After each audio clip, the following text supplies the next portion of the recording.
कई लोग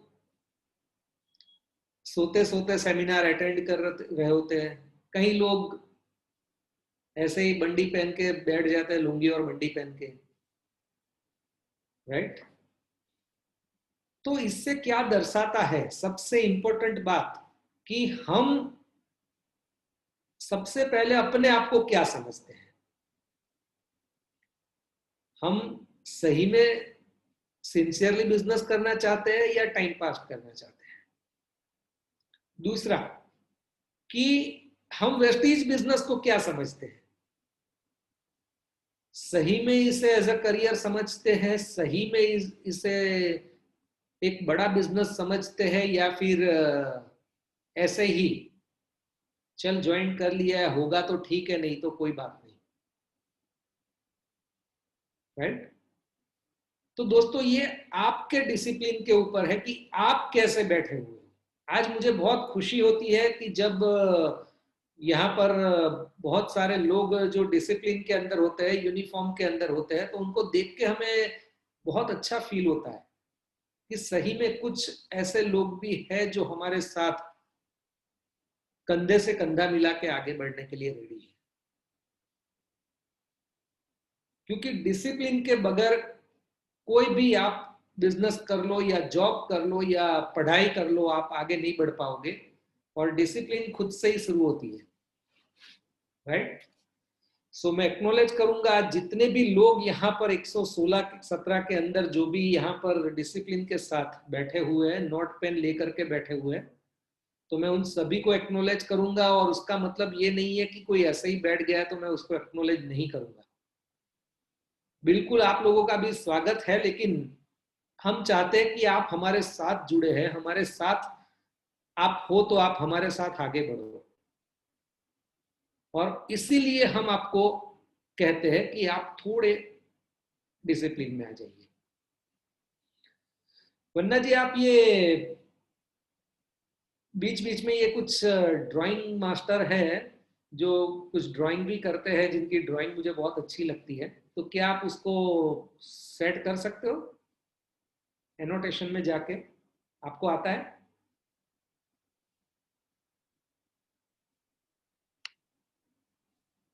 वहां पर किसी का सपोर्ट ले लो। हाँ सर, एटॉम में जाके कहाँ जाना? एटॉम में मैं गया हूँ हाँ, और क्लियर कर दिया है। एंड सेव कर दूं? एनोटेशन में जाके आपको उसको डिसेबल करना पड़ेगा। ओके। पहले तो क्लियर करना पड़ेगा और फिर डिसेबल करना पड़ेगा। फिर चाहे कितनी भी अच्छी ड्राइंग क्यों ना हो, वो किसी और को डिस्टर्ब नहीं करेगी। थोड़ा सा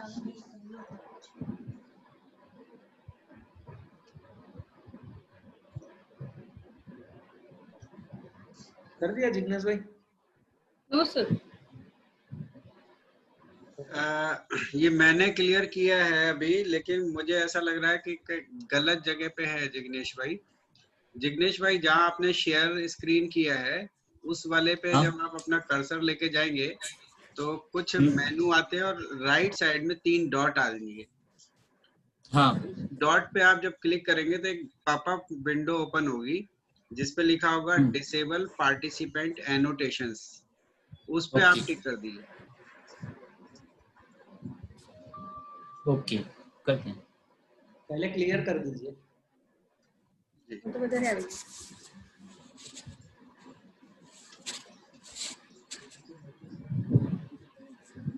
क्लियर हो गया जिग्नेश भाई?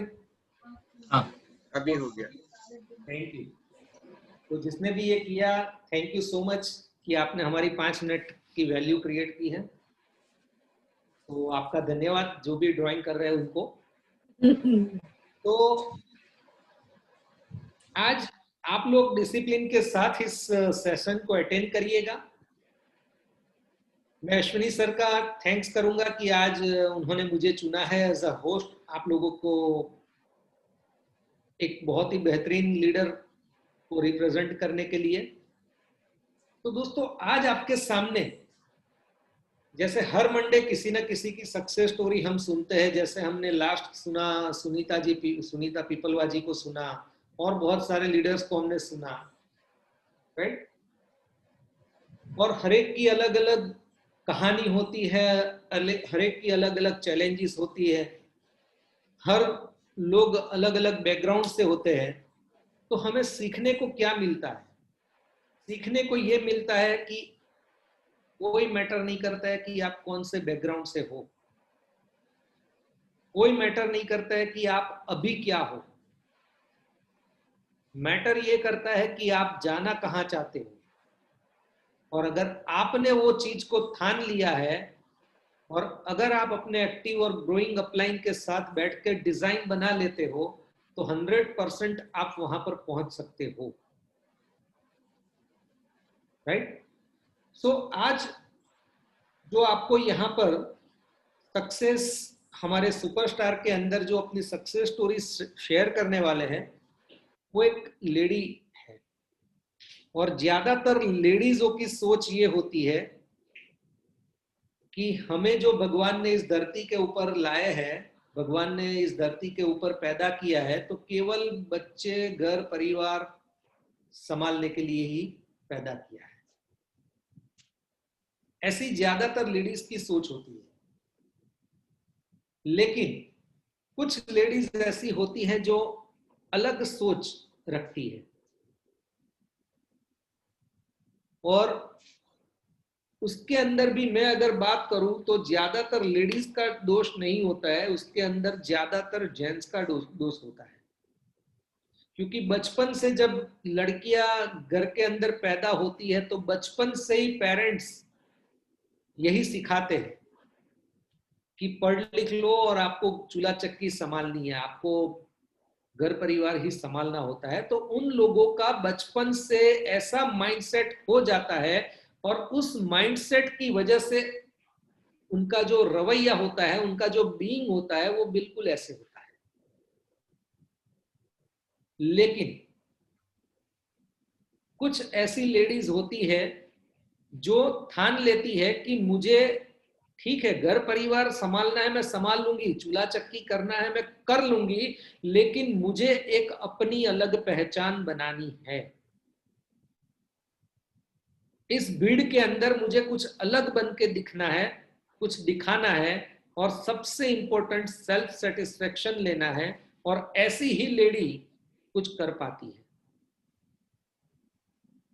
तो आज जितनी भी महिलाएं हैं इस सेशन के अंदर, मैं चाहूंगा कि आप भी आपको अपने आप को, आज जिस स्पीकर को सुनने वाले हो, अपने आप को उस जगह पे रख के देखिएगा। तभी आपको पता लगेगा कि आपके अंदर क्या पावर है और आप कैसे इस पावर का इस्तेमाल करके यहाँ पर वेस्टीज बिजनेस के अंदर, वेस्टीज प्लेटफॉर्म के अंदर, वेस्टीज सिस्टम के अंदर आप अपने आप को कैसे आगे ले जा सकते हो, कैसी एक अपनी आइडेंटिटी क्रिएट कर सकते हो। क्योंकि जिस लेडी की आपको फोटो दिख रही है वो एक साधारण लेडी थी, एक मामूली साधारण परिवार से थी, न उनका कोई ज्यादा एजुकेशन है, न उनकी कोई पहचान थी, न उनकी कोई आइडेंटिटी थी।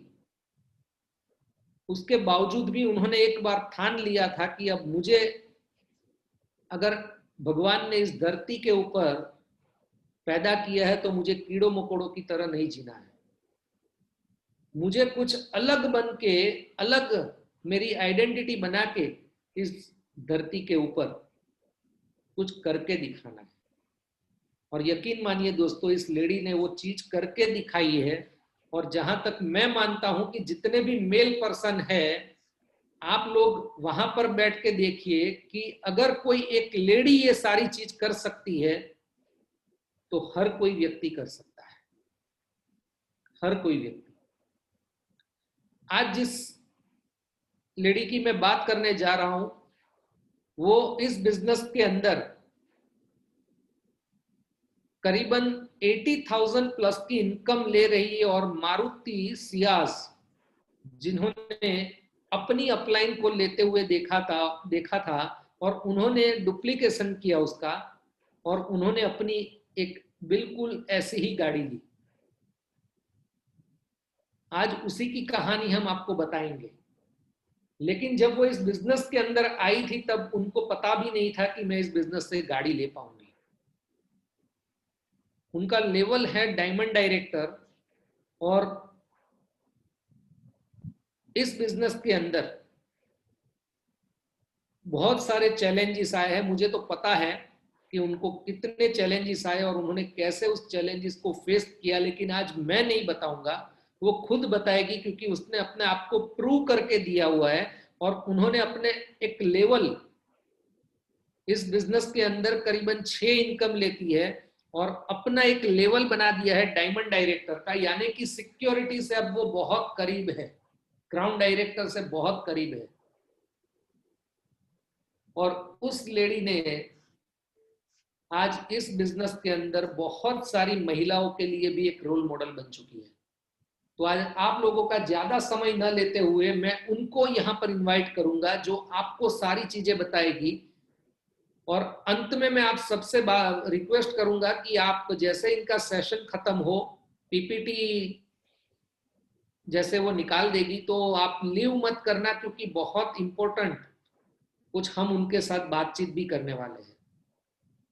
और उसके बाद आपको कुछ अनाउंसमेंट भी हमें इंपॉर्टेंट देनी है। तो मेक श्योर कि सेशन खत्म होते ही निकलने की जल्दबाजी मत करना। तो आज हम उस लेडी को आपके सामने प्रस्तुत कर रहे हैं, और उनका नाम जो है वो बिल्कुल स्क्रीन के ऊपर दिख रहा है, वन्ना खेंगा। तो मैं वेलकम करूंगा वन्ना जी, आगे का सेशन जो है वो आप संभालिए। So thank you so much. एक जोरदार तालियों से हम स्वागत करेंगे वन्ना खेंगा का। Come on the screen Vanna ji. Thank you sir. Thank you sir. Welcome. Good morning, sir, and good morning, all leaders, and good morning, all my Vestige family. मैं उम्मीद करती हूँ कि आप सभी लोग अपने घरों में बहुत अच्छे होंगे, अपने फैमिली के साथ बहुत सुरक्षित होंगे, स्वस्थ होंगे, क्योंकि कोरोना चल रहा है और हमारे सप्लीमेंट भी बहुत अच्छे से हमें प्रोटेक्शन कर रहा है। So, thank you so much, sir. It's wonderful compliment for me. Thank you all of you. Sir ने मेरे बारे में जो बताया, मेरा इंट्रोडक्शन तो काफी सर बता ही चुके हैं आप सभी को। तो जो जर्नी की मैं बात करूँ आज, आप लोगों के लिए शायद मेरी लाइफ की एक सक्सेस स्टोरी हो सकती है, पर मेरी लाइफ का मैं जो आज बताने जा रही हूँ ना, वो मेरी लाइफ का एक ऐसा लम्हा है जो मैंने जिया है। हो सकता है शायद मैं बताते हुए भावुक हो जाऊं या शायद मैं रो पड़ूं, क्योंकि आज मुझे ये महसूस होता है कि जो मैंने लम्हा जिया है ना, अगर इतनी परेशानी के साथ अगर कोई लाइफ में सक्सेस को अचीव करके दिखा दे, अगर वंदना खेंगा कर सकती है, सो डेफिनेटली हर वो इंसान कर सकता है। सो मैं शुरू करती हूँ मेरी जर्नी की मैं बात करूं।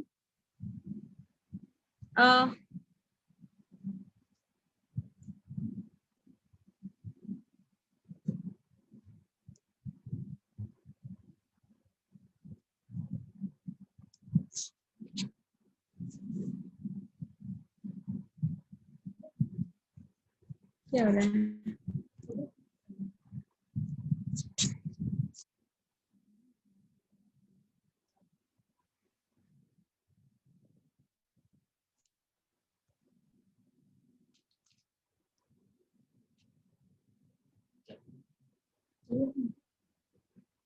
ओके,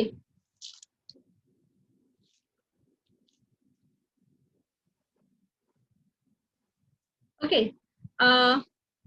मेरी पीपीटी अभी आ रही है, कोई बात नहीं, तब तक हम लोग बात कर लेते हैं कि जब मेरी सक्सेस जर्नी की मैं शुरुआत करूँ आप लोगों के पास, मैं आपको ये बताऊं कि आज से करीब 6 साल पहले मैंने वेस्टीज को एज अ करियर के तौर पे लिया, और वो भी बहुत सिंसियरली।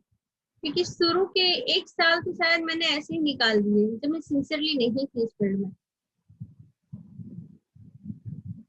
तो यहाँ पर ऐसा हुआ कि जब मैं वेस्टेज फील्ड में आई तो मैंने इसको एज अ करियर नहीं लिया था। जब मैंने वेस्टेज को एज अ करियर नहीं लिया था तो तब होता ऐसा था ना कि मेरी लाइफ में बहुत मतलब मैं एक्सक्यूज बहुत ज्यादा थी।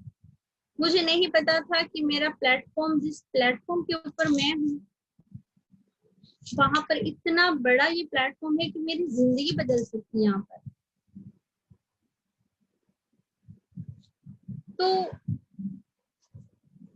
बहुत सारी चीजें लाइफ में हर उस लेडीज की जिंदगी में ऐसी ऐसी चीजें आती हैं जो हम लोग सोच भी नहीं सकते।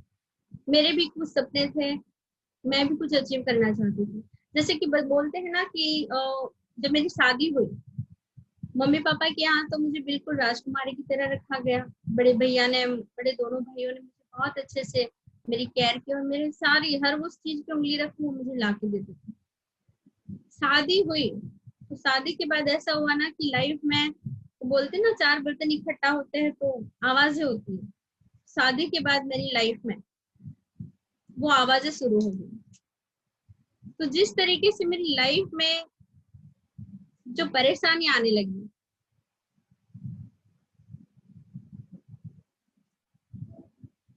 जिस तरीके से मेरी लाइफ में जो परेशानी आने लगी, मैं आपको क्या बताऊं कि मैं जब मेरे बेटे की डिलीवरी के वक्त में जब मैं सूरत आई अपनी मम्मी के यहाँ पर, तब मुझे वेस्टीज मेरे हाथ में आया।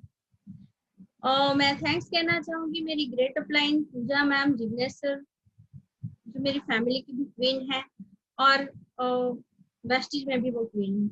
उन्होंने मुझे ये वेस्टीज का प्लेटफॉर्म दिया। मुझे नहीं पता था कि ये बिजनेस इतना बड़ा है। मैं इस चीज को धीरे धीरे धीरे समझ चुकी थी।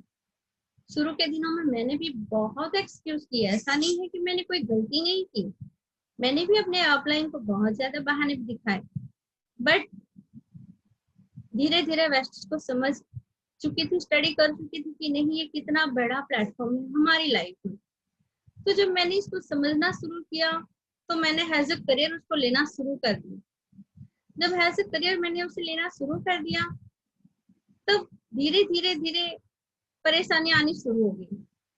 जैसे कि शुरू में बात करूं तो हस्बैंड को बिल्कुल पसंद नहीं आता था कि आप वेस्टीज क्यों कर रहे हो, फोन में बिल बहुत चला जाता है, जितना आप कमा नहीं रही हो उतना तो पैसा जा रहा है।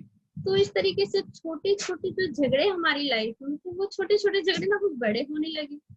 जब बड़े होने लगे तो एक दिन मैं बताऊं तो हस्बैंड और मेरा झगड़ा इतना बड़ा हो गया कि उन्होंने ये भी कह दिया कि या तो आप वेस्टीज को छोड़ दो या तो आप मुझे छोड़ दो।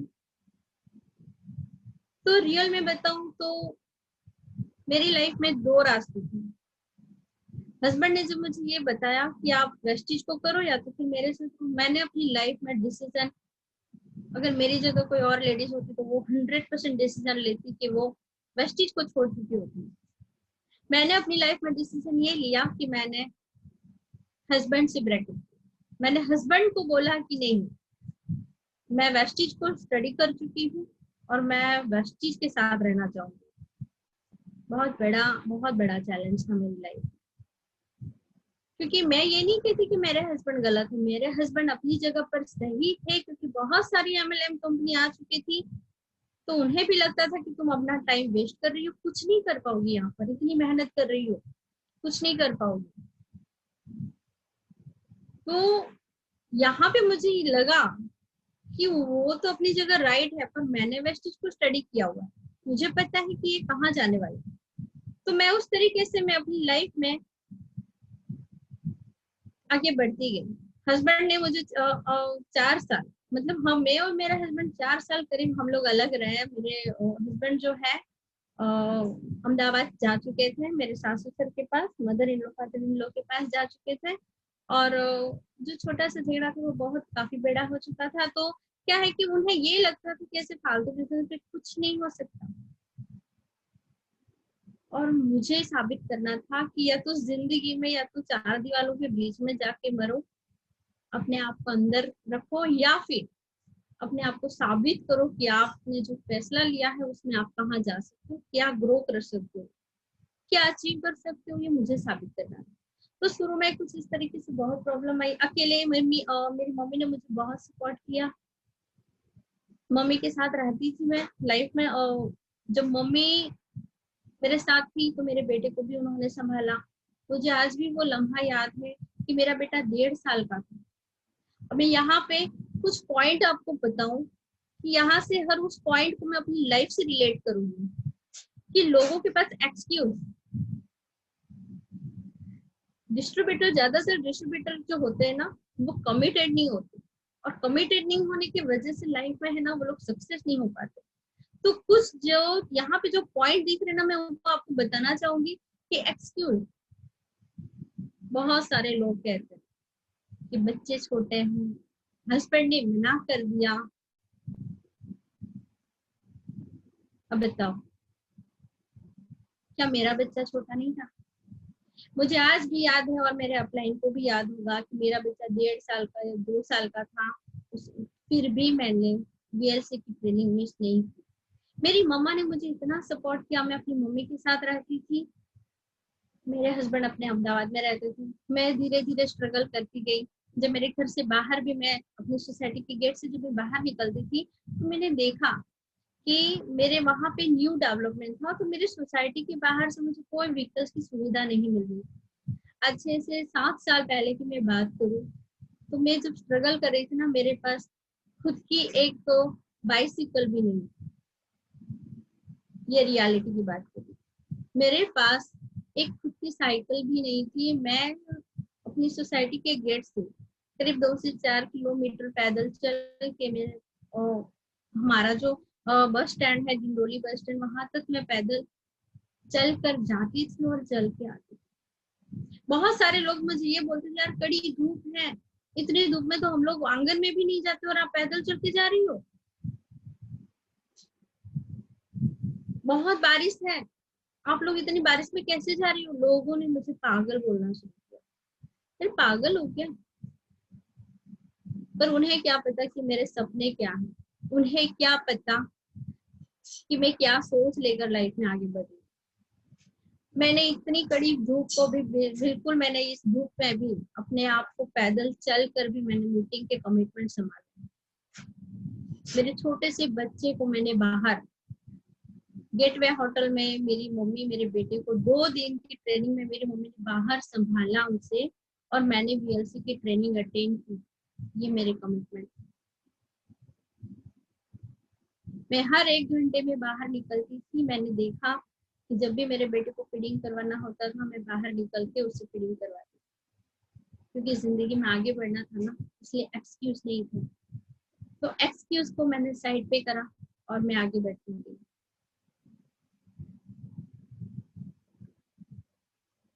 दूसरी बात करूँ नो लिस्ट की। नो लिस्ट की मैं बात करूँ तो नो लिस्ट में लोग बोलते हैं कि यार हमारे पास तो लिस्ट ही नहीं है, हम कहाँ पे जाके काम करें। तो हमारे पास लिस्ट नहीं है, तो बात करूँ मैं अपनी, तो लिस्ट तो मेरे पास भी नहीं। सबसे पहले जो बोलते हैं ना कि सबसे बड़े दुश्मन होते हैं हमारे घर के लोग। मेरे घर के फैमिली के सारे लोगों ने मुझे इस बिजनेस से जुड़ने में मना कर दिया।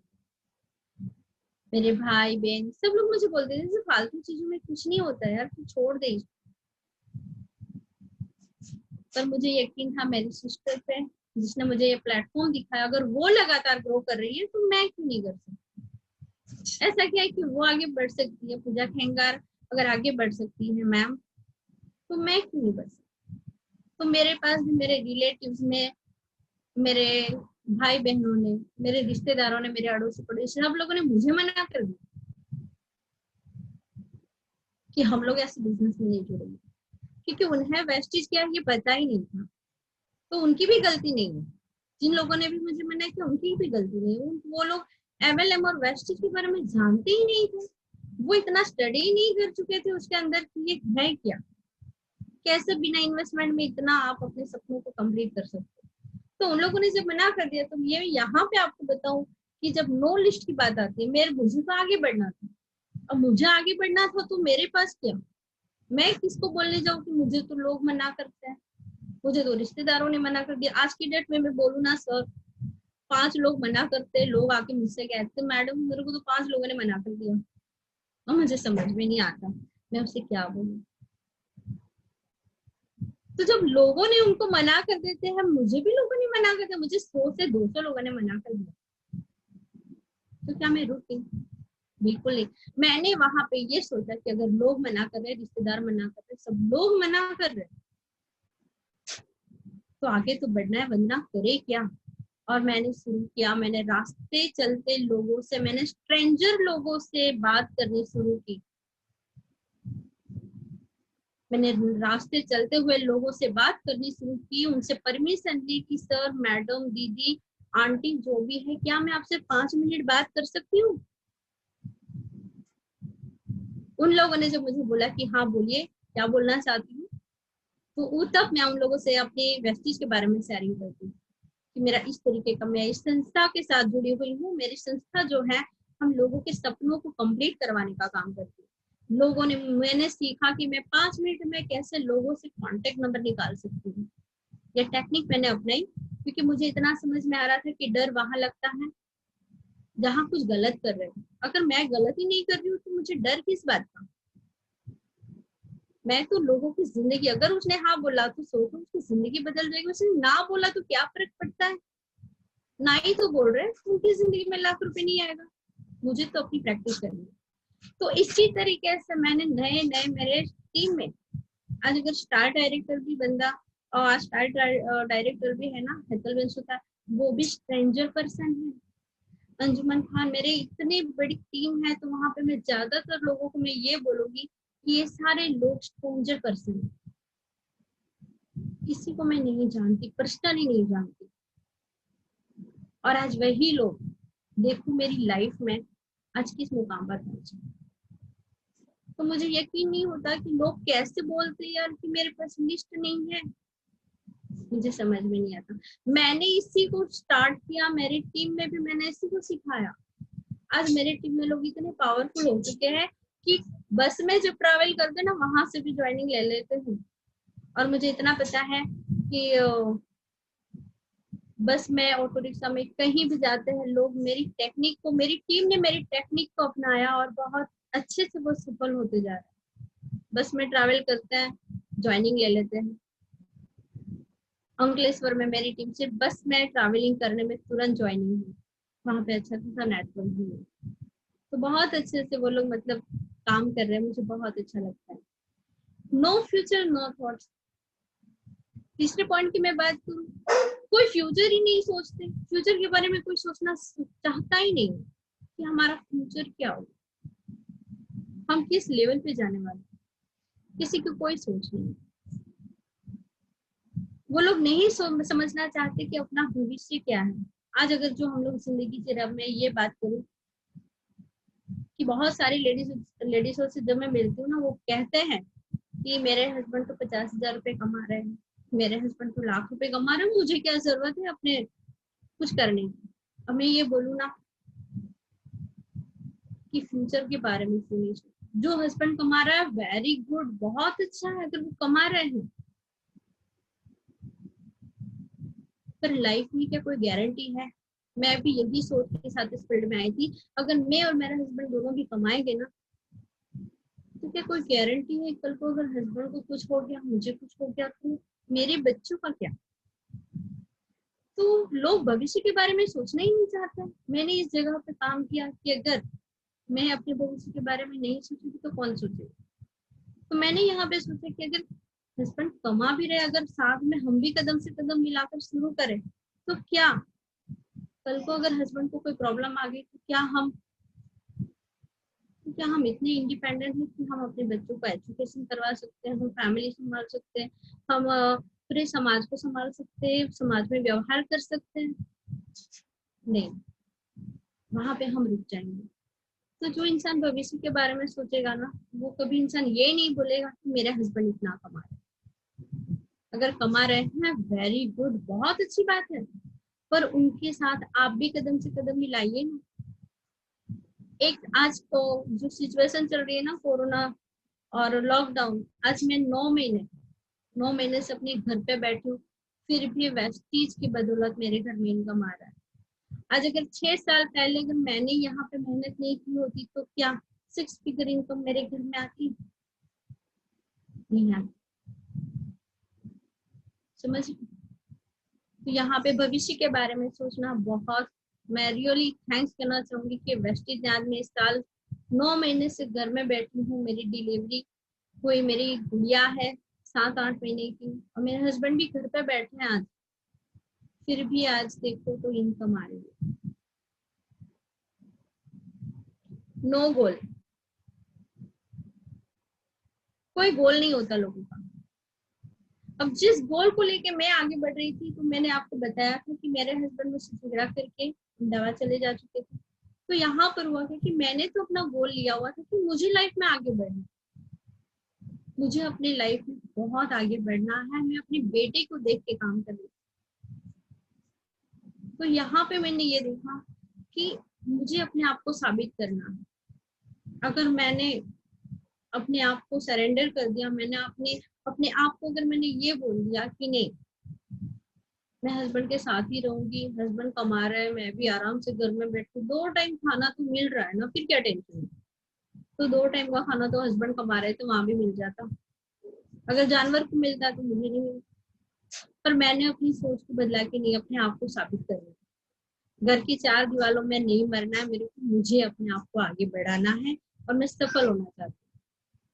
जैसे जैसे मैं आगे बढ़ने लगी, जब मेरी बहुत सारे स्ट्रगल मैंने अपनी लाइफ में जो देखे हैं, मैं काफी चीजों को मैं बता नहीं सकती हूँ।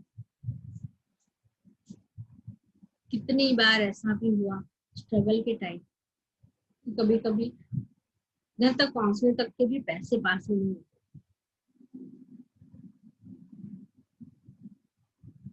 वो स्ट्रगल मैंने अपनी लाइफ में देखा। समझ रहे हो? कड़ी धूप मेरे लिए रुकावट नहीं बनी, कितनी भी बारिश आई मैं अपने आप को रोक नहीं पाई। मैंने जहाँ कमिटमेंट किया ना कि मुझे मीटिंग के लिए जाना है, मतलब जाना है। क्यों? क्योंकि मेरे गोल बहुत पावरफुल थे। पेन होता था मुझे जब लोग सक्सेस हो रहे थे होते हैं और मैं क्यों। तो यहाँ पे जब आपके गोल इतने पावरफुल हो गए ना, तो आपको आपके गोल पर पहुंचने से कोई नहीं रोक सकता। दुनिया में किसी की ताकत नहीं जो आपको आपके सपनों तक पहुंचने में कोई रोक पाए। नो कॉन्फिडेंस, नो कॉन्फिडेंस की बात करूं, बहुत सारे लोगों में कॉन्फिडेंस नहीं होता, बोलती है मुझसे नहीं होगा। क्यों नहीं होगा यार, करने की कोशिश तो करो पहले। नो कॉन्फिडेंस ही नहीं, पहले ही हार मान लेती कि मुझसे नहीं होगा। आज की सेशन देने से पहले मैं भी थोड़ा डर रही थी कि गुड़िया छोटी है, वो रोएगी, मैं कैसे मैनेज करूंगी, कैसे होगा, मुझसे नहीं हो पाएगा।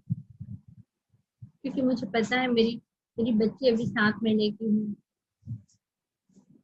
मैं किस प्रॉब्लम से गुजर रही हूँ ये मुझे पता था। मैं सोच रही थी कि मैं नहीं कर पाऊंगी, बट मेरे अपलाइन ने मुझ पर विश्वास रखा कि आप कर सकते हो। अश्विनी साहब thank you so much, Kiran sir thank you so much, and Pooja ma'am and जिज्ञासा, उन्होंने बोला कि सब कुछ हो जाएगा, कोई टेंशन नहीं।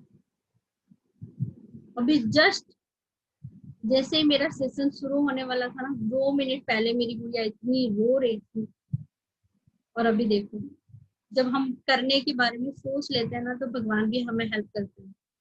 जैसे ही यहाँ पे मैं बैठी, मेरी गुड़िया वहां पे सो गई। तो हम अपने आप में कॉन्फिडेंस नहीं रखते। किसी भी चीज को लाइफ में अचीव करना चाहते हो, पहला तो अपने आप में कॉन्फिडेंस रखो कि आप क्या हासिल करना चाहते हो और क्यों करना चाहते हो। जब खुद पे भरोसा रखना शुरू कर लोगे ना, तो आप लाइफ में सब कुछ कर सकते हो जो आप चाहते हो। नो इंडिपेंडेंस, ज्यादातर लोग इंडिपेंडेंट नहीं बनते, हमेशा दूसरों पे डिपेंड करते हैं, हमेशा।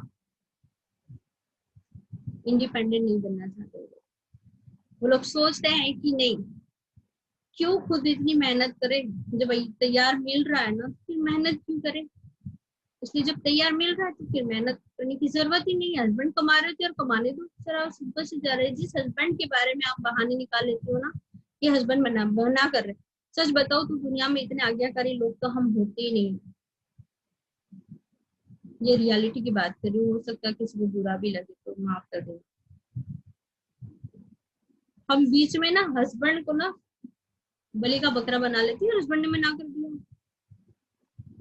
वो ये नहीं चाहती कि हस्बैंड ने मना कर दिया कि हम इतने आज्ञा करिए कि हस्बैंड ने दिन को रात और रात को दिन बोले तो हम लोग मान लेते हैं। क्यों हस्बैंड को मना, क्यों हस्बैंड को बीच में नाम लेकर आते?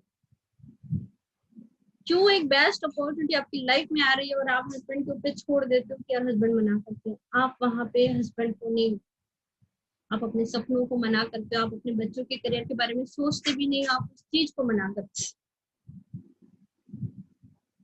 कभी कभी जिद्दी बनकर भी देख लो, अगर कुछ गलत कर रहे हो ना, वहां पे डर लगता है कि हम लोग हस्बैंड की परमिशन लेंगे।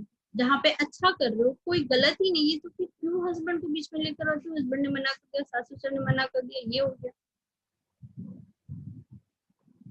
अगर खुद पे भरोसा रखते हो, इंडिपेंडेंट लाइफ जीना चाहते हो ना, तो ये सारे बहानेबाजी। मुझे भी मना कर दिया था हस्बैंड ने, मैं तो आर्ग्यूमेंट करके भी आगे बढ़ी।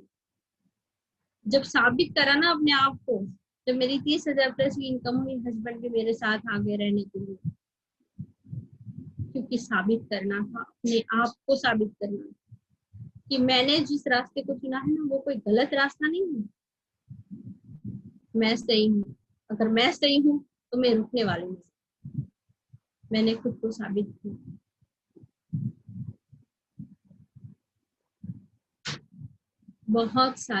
बहुत सारे लोग, एक ही बार अगर मैं एक ही सेंटेंस बोलूँ ना, जितने लोग बोलते हैं हस्बैंड ने मना कर दिया, उन लोगों के हस्बैंड को बोलो ना, मायके वालों के बारे में 2 बातें बोल दे बस, देखो आप लोगों के अंदर दुर्गा और माँ काली का रूप कैसे आता है। फिर हम बोलते हैं यार हस्बैंड ने मना,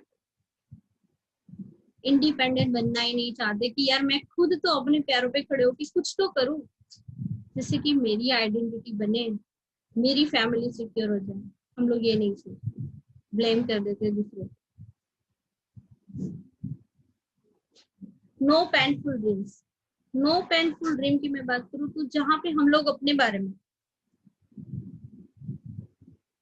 हमारे जहाँ पे कोई पेनफुल ड्रीम नहीं होता है ना, हम लोग सोचते ही नहीं है कि यार हम लाइफ में करें क्या। तो जहाँ पे आपके पेनफुल ड्रीम होंगे ना, वही आपको फील करवाएंगे। पेनफुल ड्रीम्स की मैं बात करूँ ना, तो सिर्फ 2 मिनट के लिए सोचना कि जो जिंदगी आज आप जी रहे हो, आपकी सैलरी आ रही है 10,000 20,000, तो क्या उसमें आपके सपने कंप्लीट हो पा रहे हैं? नहीं हो पाए। मैं इसी पेनफुल ड्रीम्स के साथ काम कर रही थी, क्योंकि मेरे सपने थे, जब मैं लोगों को देखती थी ना कि लोगों के बच्चे कार में बैठ के जूम चले जाते, तो क्या मैं अपने बेटे के लिए कार नहीं खरीद सकती? क्या मैं इतनी कमजोर हूँ कि मैं अपने बच्चे के सपने कंप्लीट नहीं कर पाऊँ? मेरे अंदर भी वो चुभन थी, बहुत चुभन।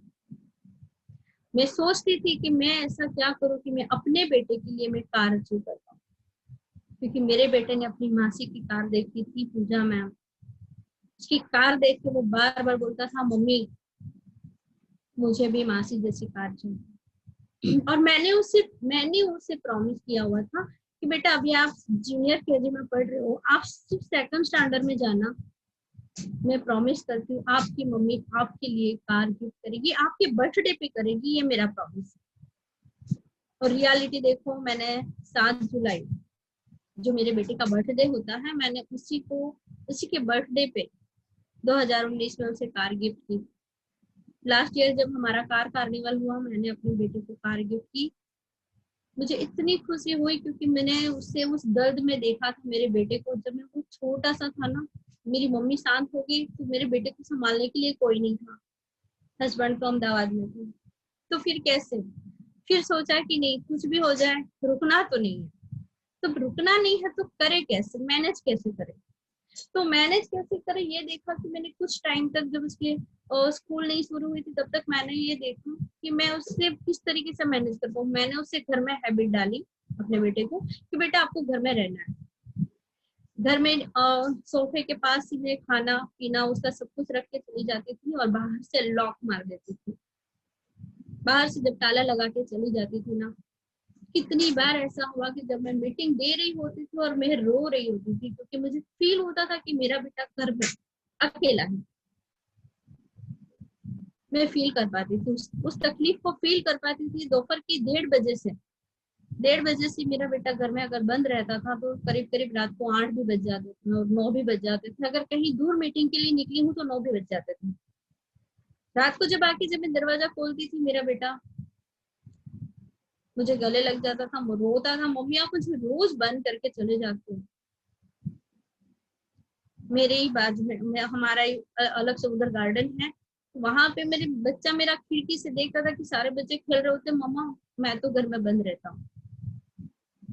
तो क्या मैं माँ नहीं? क्या मुझे दर्द नहीं होता? मुझे दर्द होता था, पर उस दर्द को मैं दबा के रखती थी। क्यों? क्योंकि बच्चे के सपने अगर दर्द को देखते तो वो सपने कंप्लीट नहीं हो पाते।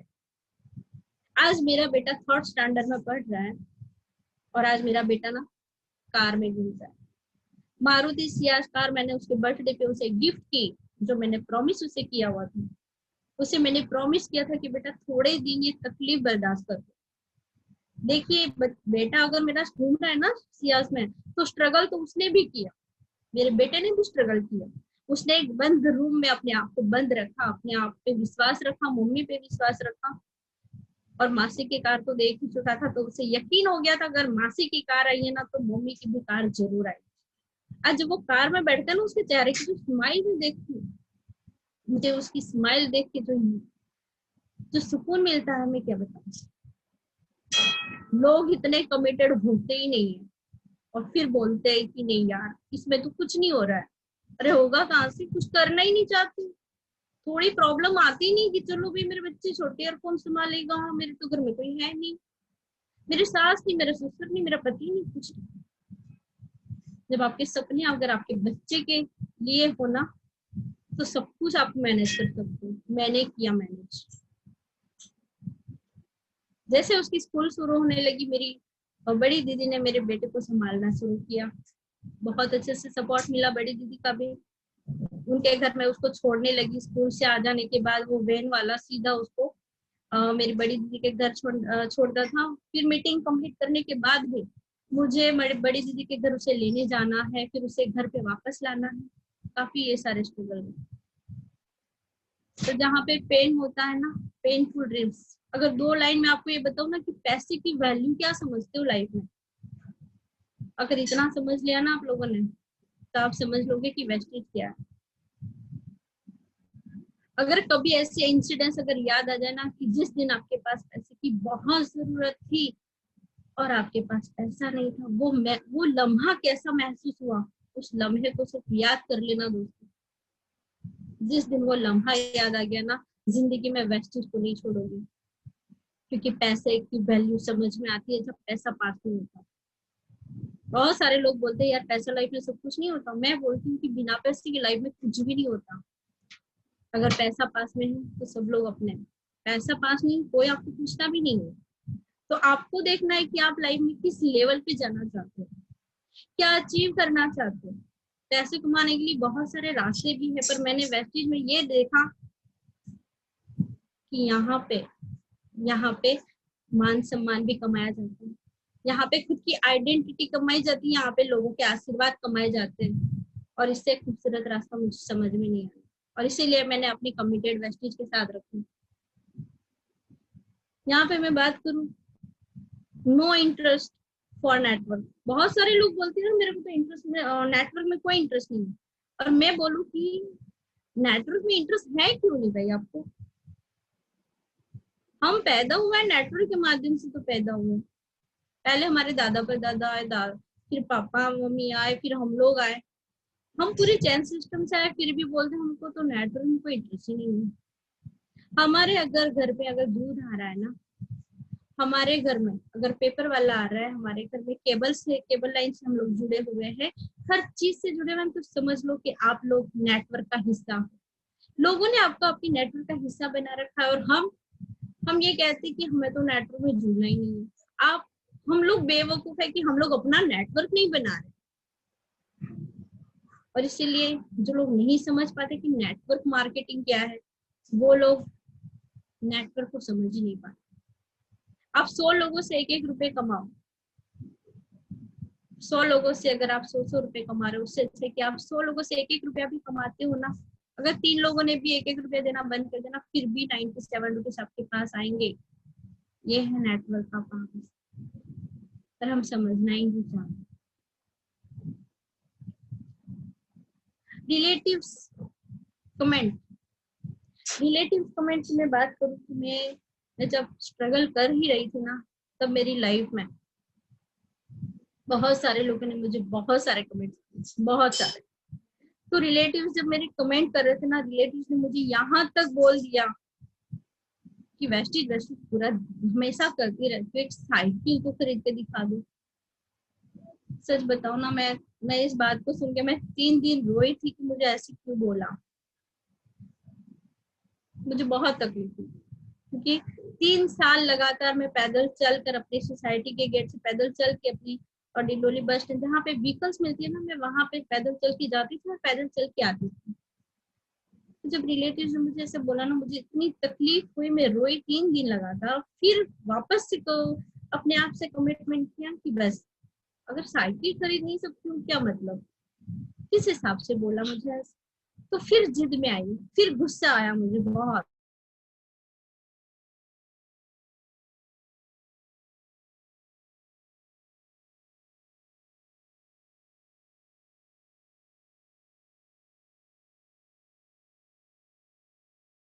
किया, मुझे आज भी याद है कि रात को 11 बजे मैं अडाजन की डीएलसीपी से ऑर्डर निकाल के आ रही थी, कंप्लीट करके आ रही थी। सबसे पहले मुझे अश्विनी सर और प्रतिभा मैम ने मुझे कांग्रेचुलेट किया था कि कांग्रेचुलेशन, आपने स्टार कंप्लीट कर दिया।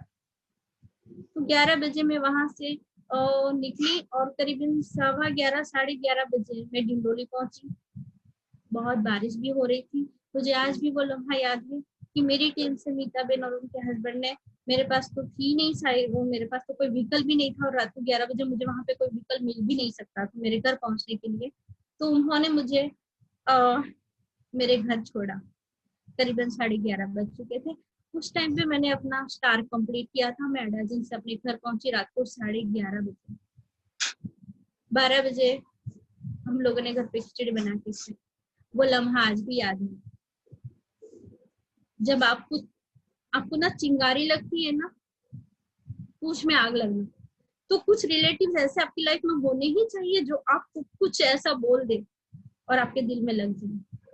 जिस इंसान ने मुझे ऐसा बोला था ना, सच बताऊं, मैं अपने कमेंट से तो कुछ नहीं बोल पाई, पर मैंने अपने सक्सेस से मैंने साबित कर दिया कि मैंने जहाँ पे मेरे पास साइकिल नहीं थी ना, मैंने वेस्टीज के दम पे अपनी 2 व्हीलर भी अचीव की वेस्टीज से, और मैंने मारुति सियाज भी अचीव करके दिखाई। बिना बोले थप्पड़ कैसे मारा जाता है ये मैंने सीखा।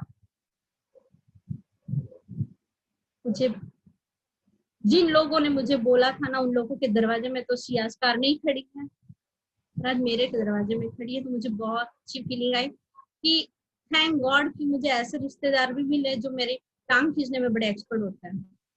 तो मुझे बहुत अच्छा लगा, ऐसे रिश्तेदार होने ही चाहिए। थैंक यू सो मच अगर मुझे सुन रहे हो तो। नो रिलेशनशिप की अगर मैं बात करूं तो यहाँ पे ना बहुत सारे लोग इसी में मार खा जाते हैं। रिलेशनशिप ही डेवलप करना नहीं चाहते। जहाँ पे रिलेशन ही नहीं है वहां पे कोई काम हो ही कैसे सकता है। मैं हमेशा लोगों से कहती हूँ अपने रिलेशन को इतना बिल्ड करो, इतने अच्छे से बॉन्डिंग रिलेशनशिप अपने नेटवर्क में बिल्ड करो कि आप अगर एक टाइम आ जाए कि आपका बिजनेस ऑटो मोड पे चला जाए, सिर्फ बिजनेस के ही लिए आप अपनी टीम तो कम्युनिकेशन मत करो।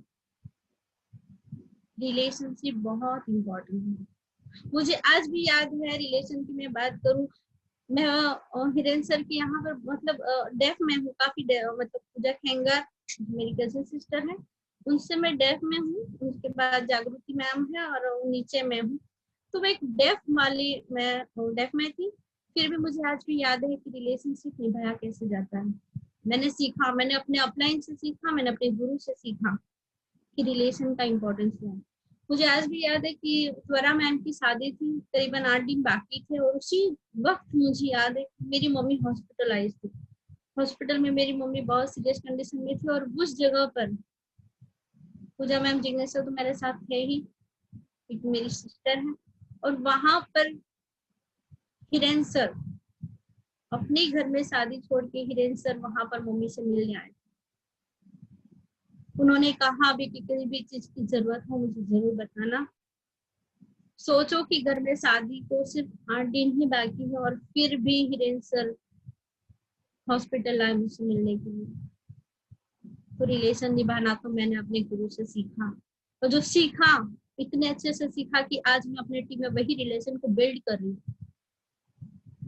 सिर्फ मीटिंग के लिए मेरे कम्युनिकेशन नहीं होते। अगर हम लोग इतना भाई बहन, अपने पेरेंट्स, अपने सारे रिश्तेदारों को इतनी इंपॉर्टेंस देते तो अपनी टीम को क्यों नहीं दे सकते? अपनी टीम को क्यों कम्युनिकेशन में नहीं रखते? हमें अपनी टीम को पावरफुली कम्युनिकेशन में रखना है और उनके साथ रिलेशनशिप बिल्ड करनी है। अगर रिलेशनशिप बिल्ड कर लोगे तो लाइफ में बहुत आगे बढ़ोगे। एक टाइम ऐसा होगा कि आपका बिजनेस ऑटो मोड पे जाएगा।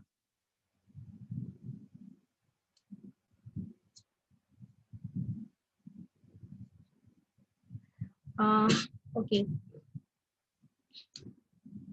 No future planning and no security, this a reality.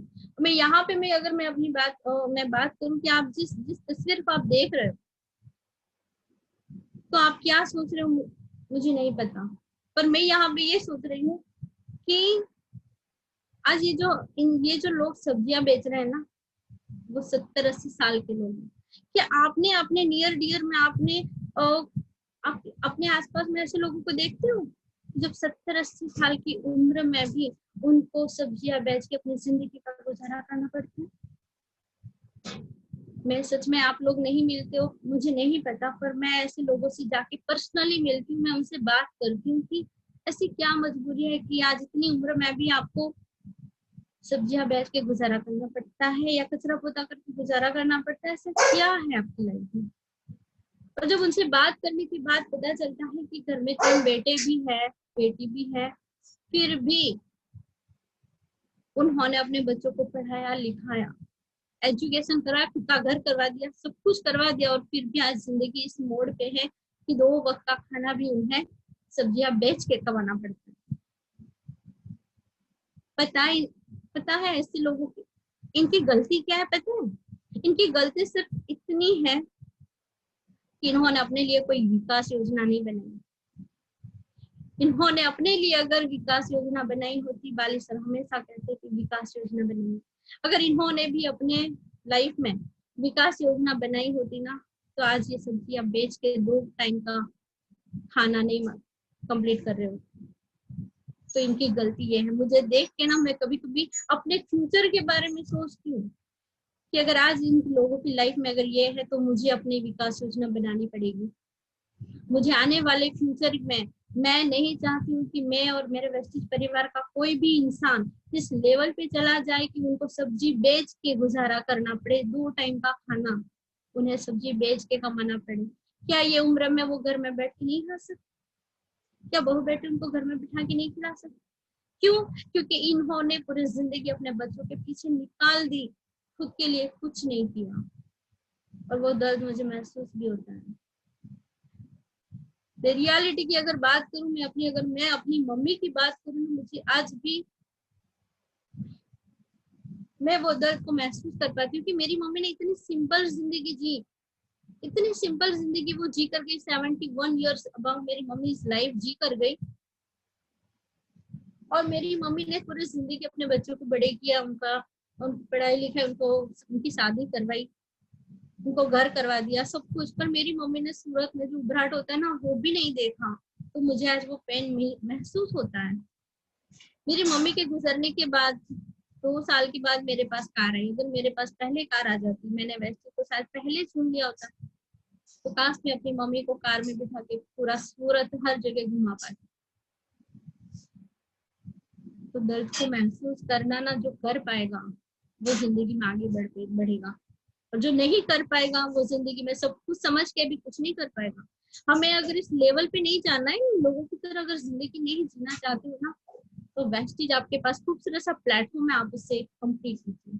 अब तो समझिए कि लाइफ में आप क्या कर सकते हो। अगर अपने आप को आने वाले 75 अपने बुढ़ापे को अगर उस लेवल पे नहीं देखना चाहते हो ना, तो खुद के लिए विकास योजना बनाओ। बिजनेस के बारे में तो हर इंसान बता देता है कि कैसे कमा सकते हो, कैसे आप क्रिएट कर सकते हो। तो जब इस फीलिंग के बारे में सोचोगे ना, तो मैं लिख के दूं कि बहुत सारे लोग अपने फ्यूचर के लिए काम करेंगे कि हमें हमारी जिंदगी में किस तरह की जिंदगी जीना चाहते हो।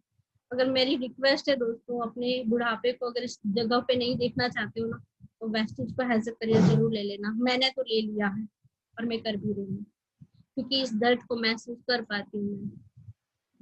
यहाँ पे मैं बात कर रही हूँ निःशब्द हूँ इस तस्वीर को देखकर। आप इस तस्वीर को देखकर देख लीजिए कि लाइफ में सिक्योरिटी है क्या। यहाँ पर देखो, जो बंदा मच्छी को पकड़ रहा है, उसके वो भी अपने बच्चों के लिए खाना निकाल रहा है, और नीचे मछली है, वो भी अपने बच्चे के लिए खाना लेने के लिए मेहनत कर रही है। हमारी जिंदगी की कोई सिक्योरिटी है क्या?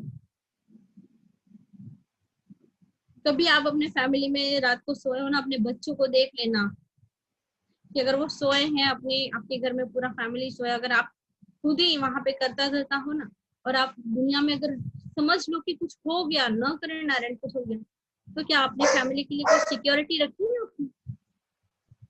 कुछ बचाया, कुछ हमने समझा कि मेरे जाने के बाद मेरी फैमिली का क्या? कोई नहीं, समझना ही नहीं चाहता। और जो समझ रहा है वो वेस्टीज को कर रहा है, वेस्टीज जैसे खूबसूरत प्लेटफॉर्म पे वो आगे बढ़ते जा रहा है। आज शायद लास्ट मंथ में ही मैंने देखा कि गुरप्रीत सर, जब उनकी डेथ हुई, मैं शॉक हो गई, क्योंकि मैंने सूरत में उनकी स्पीच सुनी हुई थी। तकलीफ तब समझ में आ रही थी कि देखो, आज 34 से 35 साल का बंदा, अगर लीडर, इतना पावरफुल लीडर, अगर अचानक उनकी डेथ हो गई, फिर भी आज उनकी फैमिली, उनके बच्चों को ना पैसों की प्रॉब्लम नहीं है। यह है वेस्टीज का पावर। करीबन 8 से 10 लाख का चेक वो मंथली ले रहे हैं। क्या उनकी वाइफ को, क्या उनके बच्चों को ये प्रॉब्लम है? क्या किसी के सामने उनको हाथ फैलाना पड़ सकता है? कभी नहीं दोस्तों, कभी नहीं।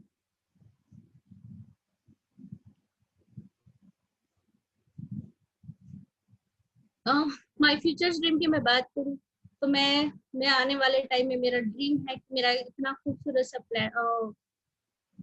फार्म हाउस हो। फार्म हाउस के आगे बड़ा सा एक तालाब हो, या मेरा स्विमिंग पूल हो, उसके सामने मेरी बड़ी सी कार। तो जो मैं ड्रीम में फील कर रही हूँ ना, मैं 100%, मुझे लगता है मैं वेस्टीज से 100% कम्प्लीट करूँ। वेट एंड वॉच, क्योंकि वेस्टीज में वो पावर है दोस्तों। वेस्टीज को एज ए करियर लिया हुआ है। अगर वेस्टीज को करियर लिया था, इसीलिए इतने बड़े चैलेंजेस लाइफ में लिए कि हस्बैंड को भी छोड़ देने की मैंने चैलेंज लिया।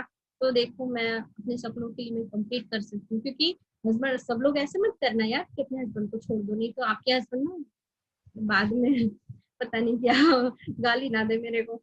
ऐसा नहीं करना है। ये तो मेरे अंदर एक जुनून, मेरे अंदर आगे बढ़ने की ये था। मैं वेस्टीज को बहुत अच्छे से समझ चुकी थी दोस्तों, इसलिए मुझे पता था कि कहीं कुछ नहीं जाने वाला। जो हस्बैंड है उन पे भी पूरा ट्रस्ट था, वो भी कहीं नहीं जाने वाले, वो भी आएंगे। खुद को साबित तो करना है, तो फिर क्यों ना मैं पीछे हटूं। जब मैं साबित कर दूंगी तो वो 100% अपने आप आ जाएंगे। और देखो, आज हम साथ में रह रहे हैं, और आज मेरे हस्बैंड को बहुत प्राउड फील होता है कि देखो, आज 9 महीने 10 महीने से कोरोना में घर में बैठे, फिर भी घर में इनकम आ रही है वेस्टीज की बदौलत। सो thank you so much for Vestige. मेरी BMW, दोनों यहाँ पे सिंबल लगे, BMW के भी सिंबल लग गए और मर्सिडीज का भी लगा है, तो दोनों ही कार मेरे पास आने वाली है, कोई डाउट नहीं है मेरे को। ये मेरे बंगला का बहुत अच्छे सा मेरा और ड्रीम है। इस तरीके का मेरा आगे का फ्लोर होने वाला है।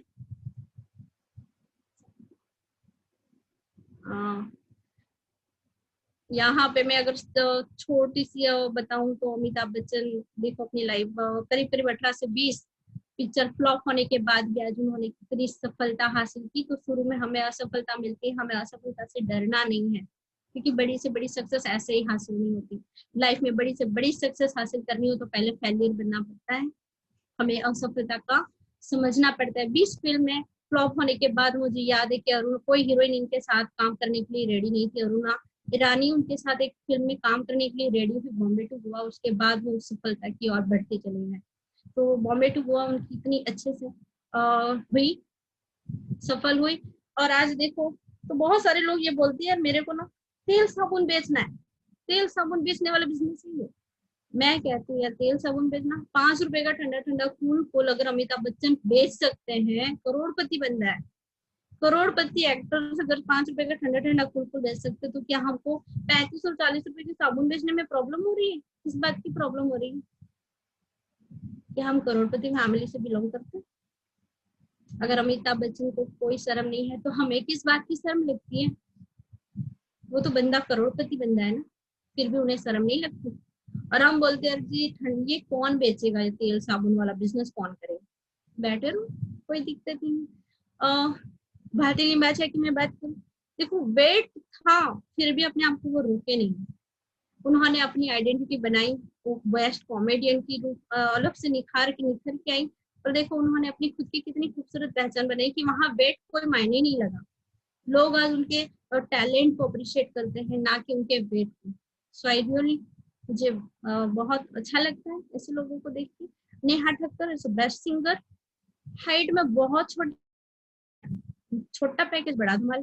तो नेहा ठक्कर बहुत ही जबरदस्त सिंगर है, जब आप उसको सुनते हो तो आपको बहुत अच्छा लगता है। तो कोई मायने नहीं लगता कि आप किस जगह पे क्या कम है आपकी जिंदगी में, अगर एक बार ठान लोगे ना तो जिंदगी में सब कुछ अचीव कर सकते हो। यहाँ पे सिद्दीकी नवाजुद्दीन सिद्दीकी की बात करूं, रंग बहुत काला था, काफी लोगों ने उनको मना कर दिया था कि भाई तुम किसी में नहीं चल सकते हो, ना सीरियल में चल सकते हो, ना आप किसी पिक्चर में चल सकते हो, आपको कहीं पे कोई रोल नहीं मिलेगा। लगातार कोशिश, निरंतर प्रयास के बाद देखो आज सारे लोग देखते हैं। अब्दुल कलाम सर की मैं एक लाइन पढ़ना चाहती हूँ, एक निर्णय को लेने से पहले 1000 बार सोचो, लेकिन एक बार निर्णय लेने के बाद चाहे 1000 मुश्किलें आ जाए कभी भी पीछे मत मुड़ना। जो मैं अपनी लाइफ में इसको देखती हूँ हमेशा कि मैं किसी भी सिचुएशन से गुजर सकती हूँ पर मैं लाइफ में कभी पीछे नहीं मुड़ सकती। तो मैं इनको बहुत अप्रिशिएट करती हूँ कि बहुत अच्छे, मतलब हमें इन लोगों से सीखना है लाइफ में। मुकेश अंबानी सर से की मैं बात करूं तो एशिया के सबसे अमीर व्यक्ति और रिलायंस इंडस्ट्रीज के चेयरमैन है। ये इतना बड़ा नेटवर्क, आज जितने भी करोड़पति लोगों से आप मिल लोगे ना, आप नेटवर्क कोई आप देखना कि जो भी लोग आज करोड़पति हो गए ना वो नेटवर्क करी है। तो यहाँ पे उन्होंने बहुत बड़ी सफलता हासिल की। मुकेश अंबानी का मानना है कि जब आपने लक्ष्य तय कर ही लिया है तो इससे पाने से पहले आराम नहीं करना चाहिए। सोते जागते अपनी टारगेट की धुन आपके दिमाग में होनी चाहिए, तभी आप नंबर 1 बन पाओगे। तो मैं भी यही सोचती हूँ कि जिंदगी में अगर कुछ पाने की जिद कर रहे हो तो फिर लाइफ में अपने आप को साबित करो।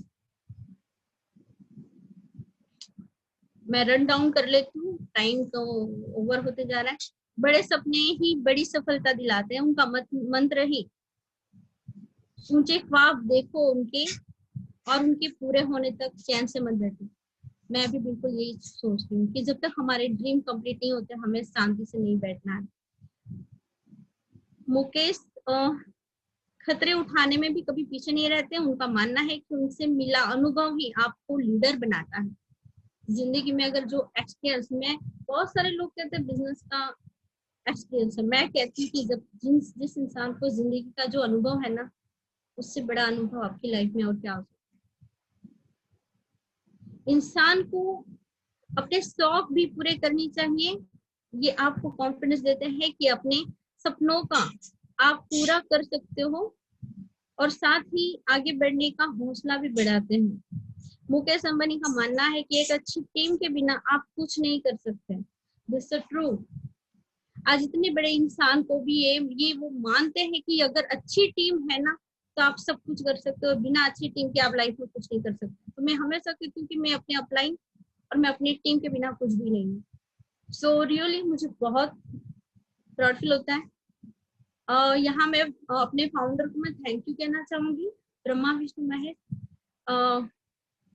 जिन्होंने इतना खूबसूरत प्लेटफॉर्म हम लोगों के लिए दिया। अगर आज ये प्लेटफॉर्म नहीं दिए बनाया होता बाली सर ने, Deepak sir and Deepak Sood sir and Veer Kanwar sir, अगर ये तीनों मिलके जो इतना खूबसूरत प्लेटफॉर्म हम लोगों के लिए लेकर आए हैं ना, आई रियली मैं बोलती हूँ कि थैंक गॉड, सच में भगवान का अवतार है कि आज हम लोगों की जिंदगी इनसे इन लोगों की वजह से ट्रांसफॉर्म हो रही है।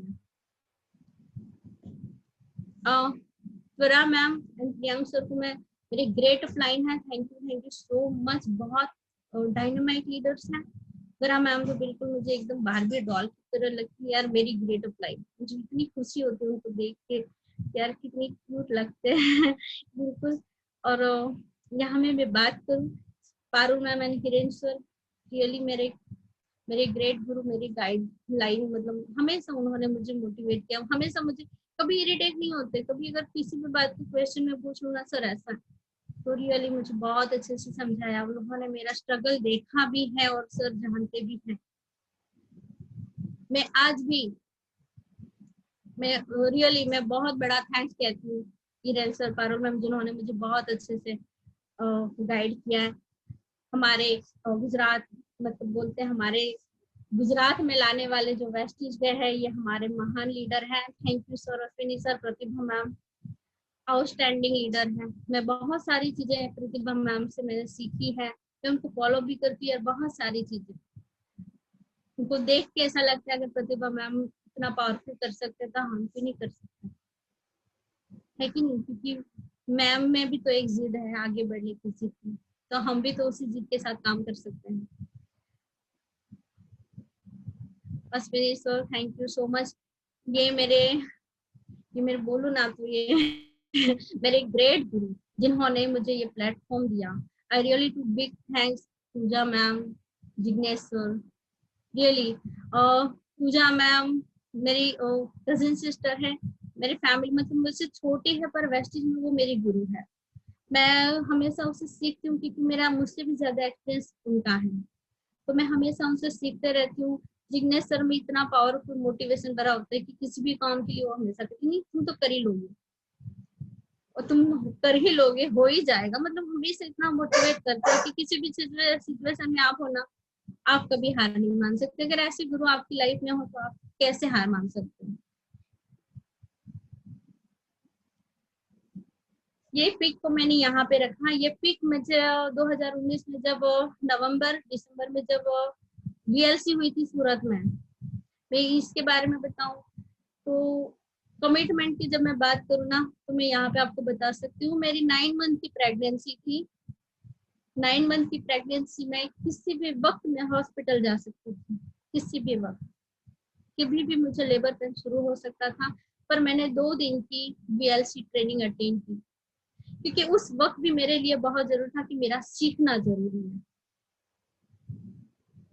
मेरा सीखना जरूरी है। मैंने देखा कि मेरे गुरु 2 दिन की ट्रेनिंग में मुझे, मेरा ख्याल जितना मेरे हस्बैंड नहीं रख पाते ना, उतना ख्याल 2 दिन की ट्रेनिंग में मेरे अपलाइन मेरी टीम ने मेरा रखा। रियली मैं रो देती हूँ कि जब मैं सर के पास खड़ी हो रही थी कि सर मुझे आपसे फोटो खींचना, सर बोले नहीं नहीं आप बैठो, मैं खुद ही आ रहा हूँ आपके पास, आपको उठना नहीं है। मुझे आज भी याद है, स्वरा मैम, प्रियांक सर, मैनेजमेंट ने भी मुझे बहुत अच्छे से सपोर्ट किया।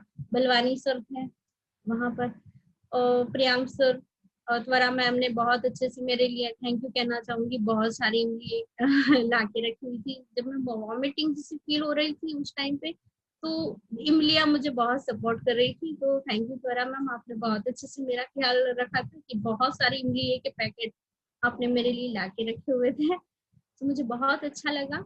हिरेन सर की मैं बात करूं, जब मैं वहां पे लंच के लिए थी, तो हिरेन सर ने वहां पे मेरे लिए तुरंत ही टेबल भी लाके दिया, लंच की थाली जिग्नेश सर ने लाके दी। तो जितना तो मेरे हस्बैंड मेरा ख्याल नहीं रखती, उतना 2 दिन तो मेरे गुरु ने, मेरी टीम ने, जो मेरे टीम के लोग थे, हिरल बेन, मीता बेन और भी काफी लीडर्स थे मेरी टीम से, तो उन्होंने मेरा बहुत अच्छे से केयर किया और मुझे बहुत अच्छा भी लगा। सो कमिटमेंट की मैं बात करूँ तो मुझे इतना, मैं वहाँ पे फ्री थी कि अगर मुझे लेबर पेन शुरू भी हो गया तो मेरे पास वहाँ पे खड़ी हुई थी वॉल्वो, BMW, सबको, हर कोई कार खड़ी थी, तुरंत ही 10 मिनट में मुझे हॉस्पिटल पहुंचा देती। बट कमिटमेंट लेवल, सुबह 9 बजे से बैठना, मुझे उस टाइम पे डॉक्टर ने मना करा था कि अब ज्यादा देर मत बैठना, तकलीफ हो सकती है, पर मैंने अपने अंदर विश्वास किया कि मुझे सीखना है। पता नहीं बेबी होने के बाद शायद मैं 1 साल अपनी ट्रेनिंग अटेंड ना कर पाऊँ, तो मैंने उस ट्रेनिंग को अटेंड किया। मुझे पता है मुझे क्या तकलीफ महसूस हो रही थी, क्योंकि सुबह लगातार आप 9 बजे से बैठे हो, शाम के 6 बजे तक आप लगातार उस सिचुएशन में बैठे हो। मैं वो पेन महसूस कर रही थी, पर मैंने ट्रेनिंग के लिए, मुझे समझ में आ रहा था कि ट्रेनिंग कितनी जरूरी है। 2-3 लगातार मैंने उस ट्रेनिंग को टाइम दिया। तो जिस दिन आप लोगों की कमिटमेंट पावरफुल होगी ना, लाइफ में आपको सफल होने से कोई नहीं रोक सकता। दुनिया में किसी की ताकत नहीं है कि आपको सफल होने से रोके।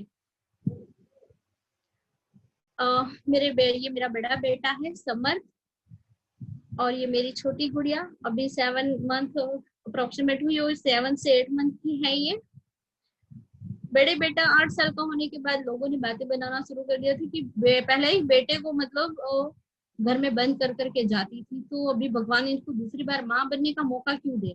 लोगों ने इस तरीके से भी बात करना शुरू कर दिया था कि बेटा 8 साल का हो गया, अभी दूसरी बार माँ बनने का अवसर तो इनको मिलेगा ही नहीं, क्योंकि पहले ही बेटे को घर में बंद करके जाती थी, इतना बच्चे के साथ कठोर रहती थी। थैंक्स टू वेस्टीज की मैं बात करूँ, बहुत सारे लोगों को मैं रिजल्ट दे चुकी थी, तो मैंने भी LRG9 और ये सारी चीजें लेना शुरू किया, क्योंकि मेरी मम्मी हमेशा कहती थी हम दो हमारे दो होने चाहिए बेटा आपको। तो मैंने LRG9, flax oil, Vaseline T, कुछ चीजें ऐसी ली थी जिसकी वजह से मुझे प्रेगनेंसी का रिजल्ट आया। और देखो ये क्यूट सी गुड़िया मेरी है जेनिका। तो यहाँ पे मुझे वेस्टीज की बदौलत मेरा दूसरा बेबी भी मुझे आया। सो थैंक यू। ये गोवा के पीक में मेरा बेटा जिस माहौल, मतलब घर में बंद रह के जो हमेशा रोता था ना, आज वेस्टीज की बदौलत देखो तो कितना खुश था वो गोवा की ट्रिप में। बहुत जल्द हम लोग फॉरेन ट्रिप पे भी निकलने वाले हैं। Wish you well. Thank you so much sir. 2 minute में एक तो बोलना चाहूंगी, कुछ पंक्तियां बोलना चाहूंगी।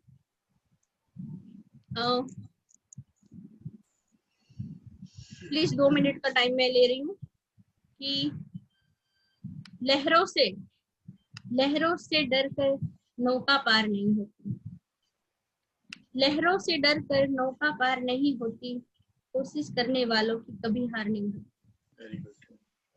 नन्ही सी चींटी जब दाना लेकर चलती है, नन्ही सी चींटी जब दाना लेकर चलती है, चढ़ती दीवारों पर 100 बार फिसलती है।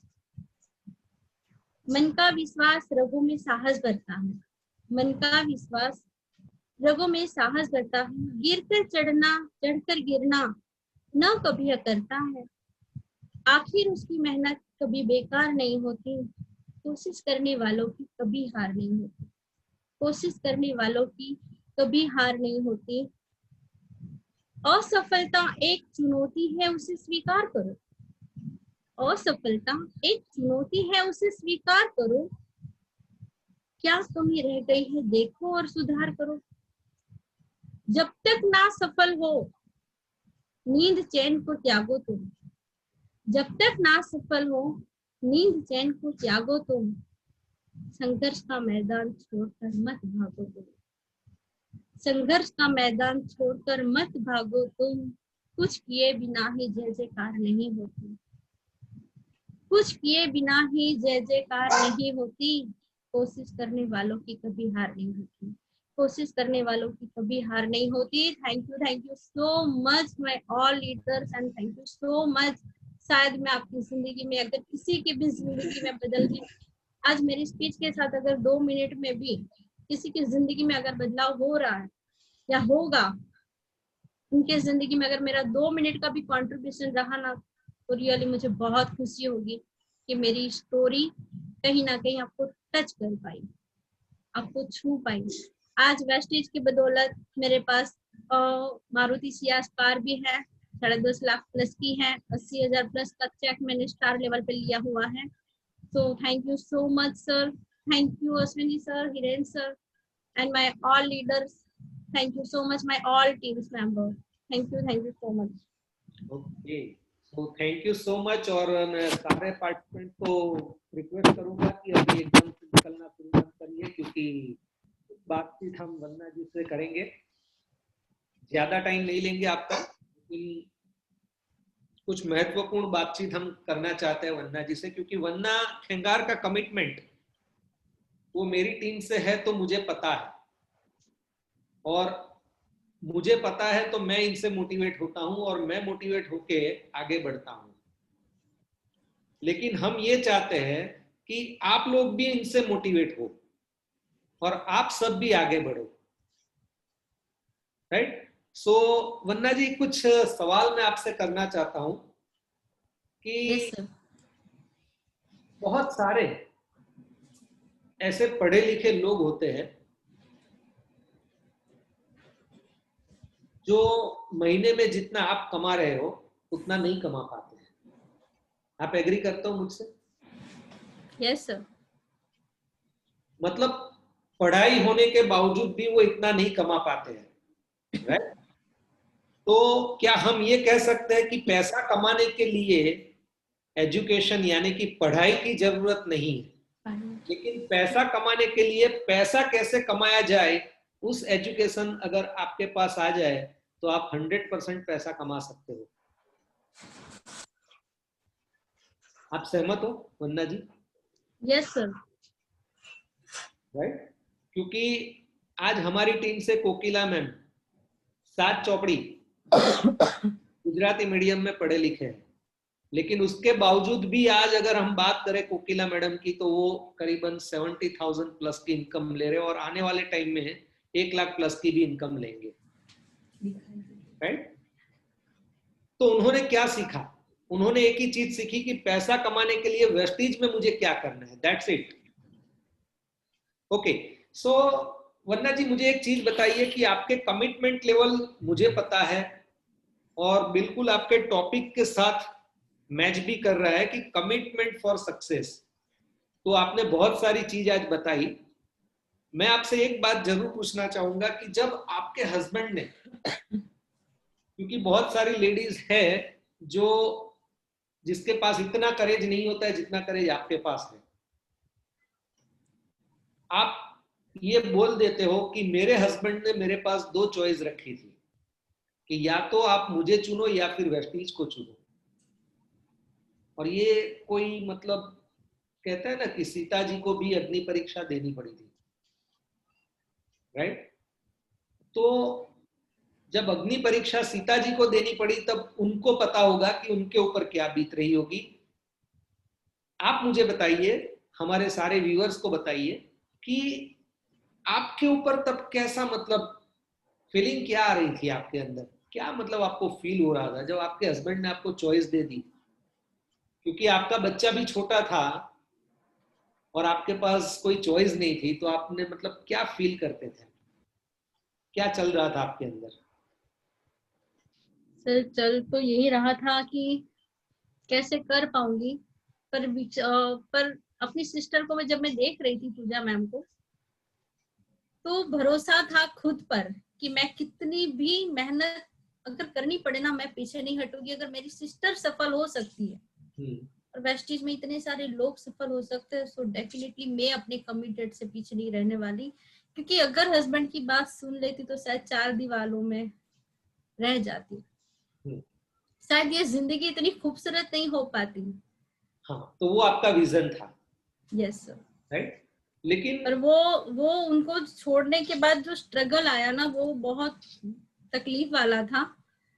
क्योंकि खुद को ही, बच्चे को भी मैनेज करना था, मम्मी को भी देखना था, कैसे मैनेज करेंगे, क्या करेंगे।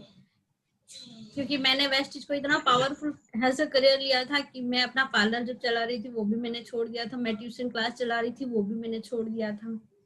सो वो बहुत तकलीफ वाला था। और आप लोगों के लिए शायद आज एक सक्सेस स्टोरी है वंदना खेंगर, पर मैंने उस लम्हे को जब जिया है ना तो मुझे पता है बिल्कुल कि मैंने वो लम्हा कैसे जिया। बिल्कुल मैं समझ सकता हूँ, वो फीलिंग को भी समझ सकता हूँ, और कैसे आपने वो दिन निकाले होंगे वो भी मैं समझ सकता हूँ। ये क्यों मैंने सवाल पूछा, क्योंकि बहुत सारी लेडीज के लिए बहाने होते हैं। मेरे हस्बैंड मना कर देते हैं, मेरे बच्चे मना कर देते हैं, मेरी सास मना कर देती है, राइट। या फिर अपने ऊपर ब्लेम कर लेते हैं कि मैं बोल नहीं सकती हूँ, मैं कर नहीं सकती हूँ, मैं कम पढ़ी लिखी हूँ। तो आप एक मिसाइल हो, और आपकी बातों से ऐसा लग रहा है कि हमारे जीवन के अंदर हमें आगे बढ़ना है तो कोई ना कोई एक ऐसे हमारे आइडियल पर्सन होने चाहिए जिसको हम देख के आगे बढ़ सकते हैं। तो आपने बिल्कुल पूजा जी को देख के आगे बढ़े, राइट। राइट। और पूजा जी का भी अगर कमिटमेंट देखने जाए तो आज वो ऐसे ही मतलब 2,85,000 नहीं ले रही है। 100% राइट सर। आज वो ऐसे ही BMW में नहीं घूम रही है। उन्होंने भी बहुत बड़े बहुत करीब से देखा है सर उनका स्ट्रगल, क्योंकि मुझे भी पता है छोटे बच्चे को गोदी में डाल के। एग्जैक्टली।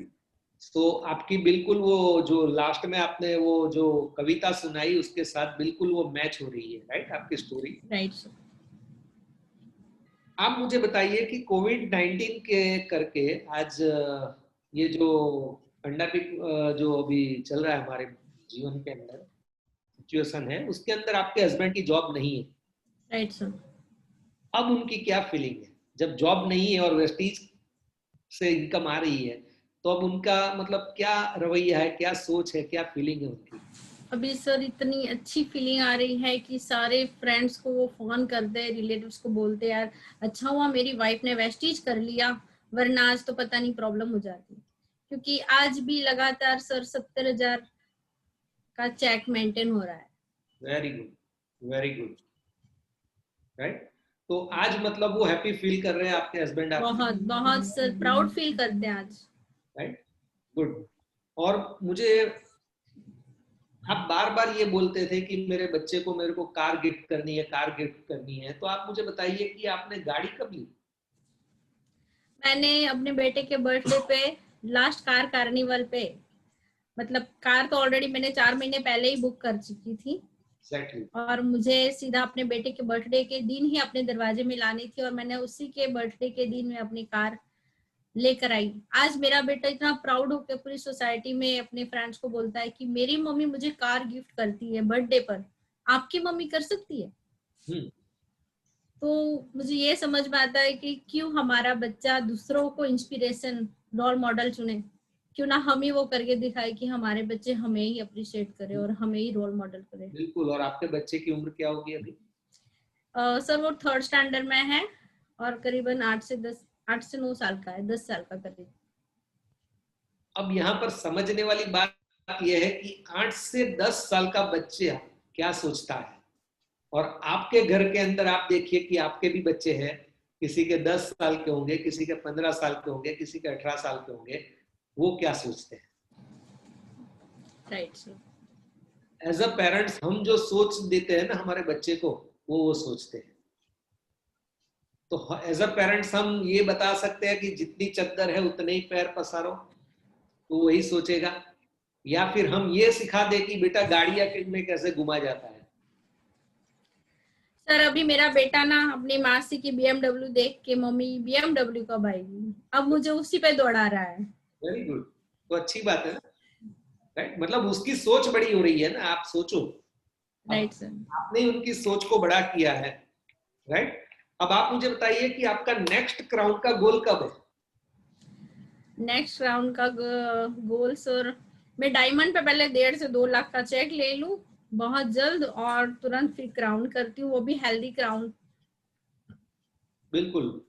तो बिल्कुल आप डायमंड के ऊपर कब इनकम ले रहे हो 1.5 लाख रुपया? सर दिसंबर से जनवरी का गोल है, हो जाएगा। दिसंबर से 2000 जनवरी तक, हाँ। 2000 2020 दिसंबर 2020 या जनवरी 2021। Right sir. ओके, आपके पास डिजाइन है? Yes sir. Very good. तो बिल्कुल आपके अपलाइन ने जो आपको डिजाइन बताई है उस डिजाइन के ऊपर काम करिए तो हो जाएगा। Right sir. क्योंकि आपके कमिटमेंट के ऊपर तो कोई शक है नहीं हमें। Right sir.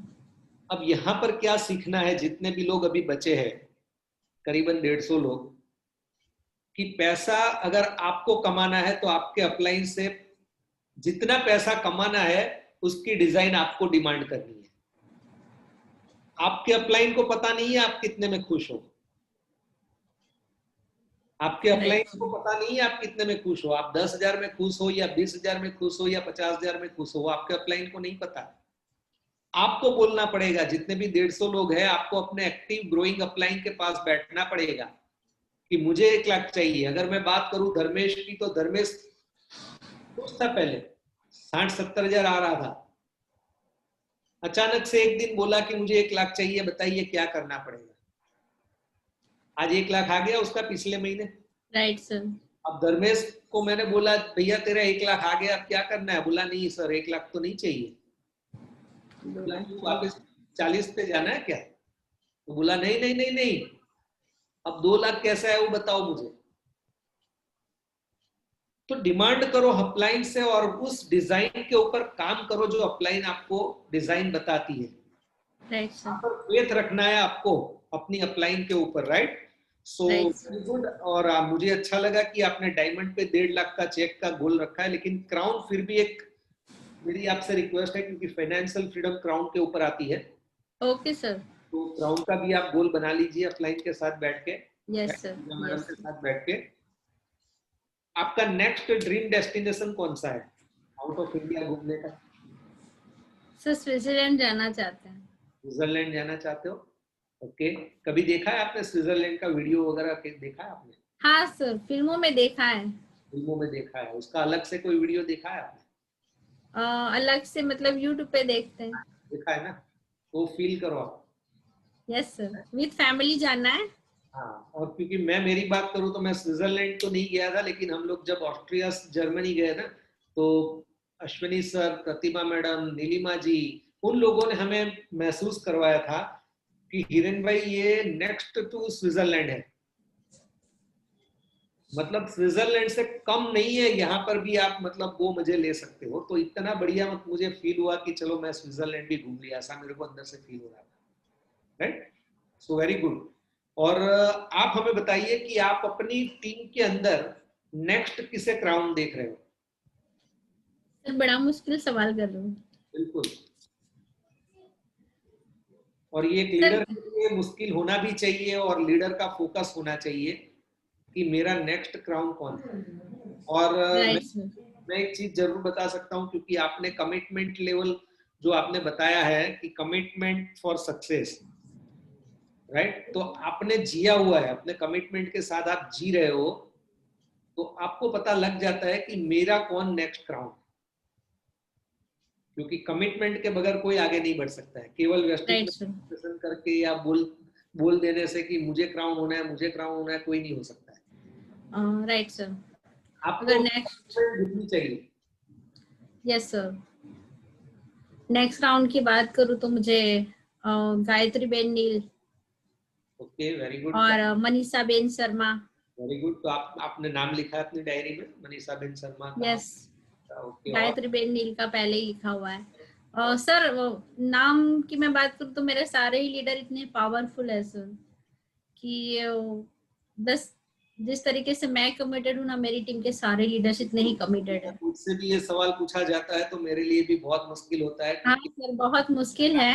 क्राउन की बहुत नजदीक जो पहुंचे हैं वो भी गायत्री बेन नील और मनीषा दी शर्मा जो है वो क्राउन के बहुत नजदीक पहुंच चुके हैं।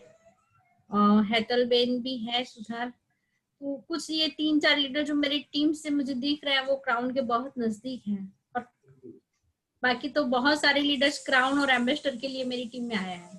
Very good, very good, definitely. तो एक अपलाइन सारे लोग अपनी डाउनलाइन के अंदर जितने भी लोग हैं वो सारे क्राउन से। मेरी टीम का अगर 5% मेंबर भी है ना तो वो भी मेरे लिए एम्बेसडर है सर। राइट सर एक सर लंदन, सर यूके से एक सर जुड़े हैं। जिग्नेश भाई क्या नाम है? Sir Anil sir. मैंने देखा वो वीडियो भी ले रहे थे। अनिल सर जुड़े हैं, तो क्या उनको अनम्यूट कर सकते हो? आज उन्होंने बोला था कि आज का मीटिंग, तो क्योंकि वहां पे अभी तो 10:30 अभी टाइम ओवर हो रहा है, वहां पे करीब रात शाम के 7 बजे होगी शायद यूके में। मैंने देखो लॉकडाउन में अपना यूके में भी नेटवर्क बिल्ड कर दिया। लोगों के पास इतने सारे बहाने होते हैं। और मैंने अनिल सर अभी है नहीं, शायद कोई दूसरे नाम से ज्वाइन है, अनिल सर दिख नहीं रहे। अनिल सर बारिया नाम से तो नहीं दिख रहा। Okay okay sir. वो मुझे पता है कि आपने लंदन, मतलब ये देखिए समझने वाली बात, जो भी अभी 141 लोग हैं, कि आप लोगों के लिए इंडिया के अंदर या बिजनेस करना थोड़ा मुश्किल लग रहा होगा, लेकिन यहाँ पर वन्ना खेंगार जी ने क्या किया है कि लंदन से स्पॉन्सर किया है। अभी तक लंदन में बिजनेस नहीं गया है, लेकिन वो लंदन का जो बंदा है वो यहाँ पर हर ट्रेनिंग्स, हर मीटिंग्स के अंदर वहां से जूम के ऊपर लेता है, और यहाँ पर जूम के ऊपर वो मीटिंग भी देते हैं, और मीटिंग देते देते इंडिया के अंदर वो अपना नेटवर्क बिल्ड कर रहे हैं, जबकि वो इंडिया के अंदर नहीं है, वो लंदन में है। यानी कि एवरीथिंग इज पॉसिबल। आप अगर एक बार ठान लेते हो तो सब चीज पॉसिबल है, और ये बिल्कुल आपके कमिटमेंट के पीछे आता ही है, राइट। तो दोस्तों आज आपने वन्ना खेंगार को सुना, आपको बहुत मोटिवेशन भी मिला होगा, आपको बहुत सारी चीज आज ऐसी भी जानने को मिली होगी जो पहले काफी लोग नहीं जानते थे। और आज अगर वो 80,000 ले रही है तो वो ऐसे ही नहीं ले रही है, उसके पीछे उसकी स्ट्रगल भी है, right.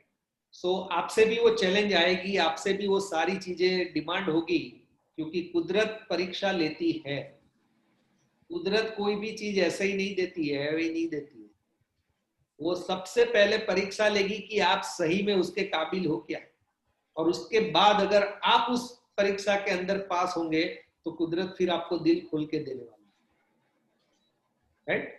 So thank you so much Vanna ji, आज आपने बहुत बढ़िया सेशन लिया। और मैं आज अश्वनी सर से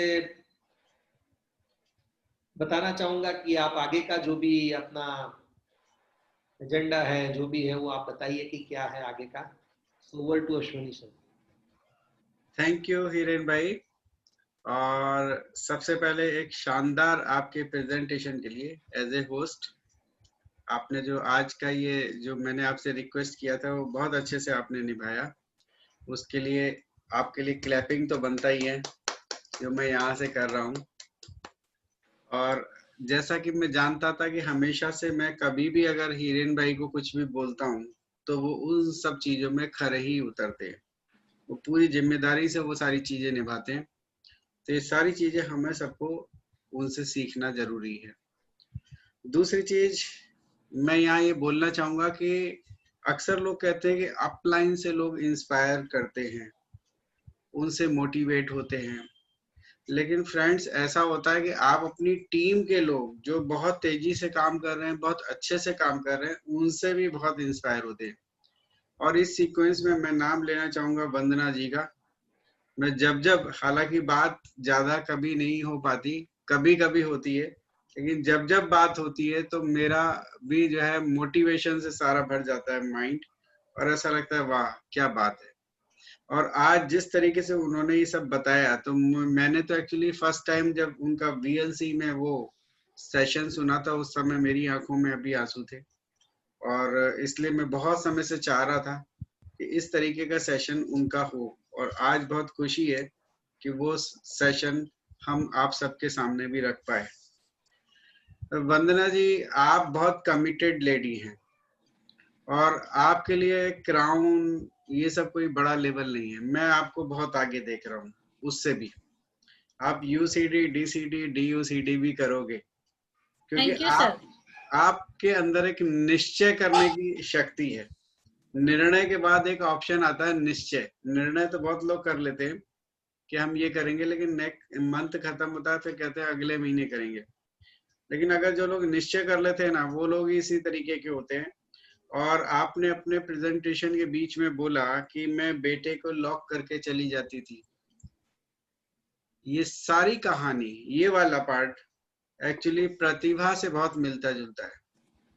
मैंने कई बार ऐसा एक्चुअली प्रतिभा ने किया था जब प्रियांशु छोटा था, मेरा सन, तो वो इस तरीके से ही बाहर जाती थी और लोग उस समय बोलते भी थे। लेकिन देखिए 1-2 साल 3 साल मैक्सिमम ऐसा करके बेटे की पूरी जिंदगी अच्छी बनानी हो तो जो है ये करना भी कोई गलत नहीं होता। आज आप तभी अपने बेटे को कार गिफ्ट कर पाए। अगर आप ये सारी चीज अगर सोच लेते कि ऐसे कैसे करूं, ये है, जैसे ज्यादातर केस में लोग यहाँ पे कमजोर पड़ जाते हैं। थोड़ा सा आप बच्चों को बताएं कि अगर आप आज काम कर रहे हैं तो वो सारा का सारा उनके लिए ही कर रहे हैं, उनके फ्यूचर के लिए कर रहे हैं, उनको कोई कमी नहीं देने के लिए कर रहे हैं। जिंदगी में ऐसा नहीं हो कि हम पैसे की वजह से कहीं ना कहीं कंप्रोमाइज करें। तो वो सारा काम आपने करके दिखाया। बहुत ही शानदार आपकी जर्नी रही है और जो स्ट्रगल था वो निकल गया। अब तो आपका समय तेजी से मल्टीप्लाई करने का है बिजनेस। तो थैंक यू सो मच। आपके प्रेजेंटेशन को बहुत मैंने आज, मतलब आपका भले ही इसमें तकलीफें थी लेकिन हमने उसको बहुत जो है अच्छे से समझा। और जो भी लोग अभी बचे हुए रह गए वो लोगों को जरूर कहीं ना कहीं अंदर से अपने क्लिक किया होगा कि हम भी क्यों ना इस अपने वेस्टीज को एज ए कैरियर सीरियसली लेकर के कुछ ना कुछ करके दिखाएं। और जब हम करेंगे तो ना केवल हमें तालियां मिलेंगी, बाकी हमारी पूरी जिंदगी जो है एकदम से बदल जाएगी और वो सारी चीजें हो जाएंगी जो आज हमें कहीं ना कहीं इम्पॉसिबल सी दिखती है। तो फ्रेंड्स, आज अभी विदाई लेने से पहले मैं चाहूंगा कि आगे का अनाउंसमेंट करें। नेक्स्ट मंडे यानी आज 12 तारीख है तो नेक्स्ट मंडे होगा 19 तारीख, 19 अक्टूबर को हमारे बीच में जो है आने वाले हैं mister Jignesh Khengar and Pooja Khengar, universal crown director. 2 car उन्होंने अचीव किए जिसमें से एक लग्जरी कार है सियाज, मारुति सियाज और BMW GT। तो उनकी सफलता की कहानी सुनेंगे। वो हमारे सुपरस्टार सीरीज में आने जा रहे हैं, उनकी जुबानी करेंगे। उन्होंने भी बहुत स्ट्रगल किया, हमें सबको पता है, लेकिन बहुत सारे लोग को शायद नहीं भी पता है। तो हम सबके सामने शेयर करेंगे और देखेंगे कि आज जिंदगी किस तरीके से उनकी बदली और आज उनके लिए स्काई इज द लिमिट सिर्फ वही रह गया है। और फ्रेंड्स, आने वाले थर्सडे में हमारे साथ होने वाले हैं मिस्टर मोहन पटेल। तो उनका एक टॉपिक के साथ आ रहे हैं, हाउ टू मेंटेन लेवल्स। कैसे लेवल को हम मेंटेन करें ताकि ऐसा नहीं हो कि हमारे लेवल कहीं ना कहीं रह जाएं। और साथ ही साथ थर्सडे को उनके होस्ट का अनाउंसमेंट भी कर देता हूं। उनके होस्ट है मिस्टर हीरेन दादावाला और उन्होंने मेरी रिक्वेस्ट को एक्सेप्ट कर लिया है। और मैं आपको बताऊं कि हीरेन दादावाला एक बहुत अच्छा काम करने जा रहे हैं और वो अच्छा काम करने से पहले वो ये जिम्मेदारी भी निभाते हुए जा रहे हैं। थर्सडे को ये सेशन होगा। फ्राइडे से हीरेन भाई एकांतवास में जा रहे हैं, कम से कम 10 से 12 दिन विपासना के लिए। तो ये एक बहुत अच्छी चीज है अगर इंसान इस तरीके के कार्यक्रम में अपने आप को इन्वॉल्व करता है तो देखिए तभी जिंदगी का सही मजा हमें देखने को मिलता है। कभी मौका लगेगा तो जरूर मैं भी इसका भागीदार बनने का ट्राई करूंगा। तो आपको बहुत बहुत शुभकामनाएं हीरेन भाई। और अब हम मिलेंगे 15 तारीख को मिस्टर मोहन पटेल जी और हीरेन भाई के साथ। और तब तक के लिए हमें आज्ञा दीजिए। Wish you wealth. Thank you sir. Thank you.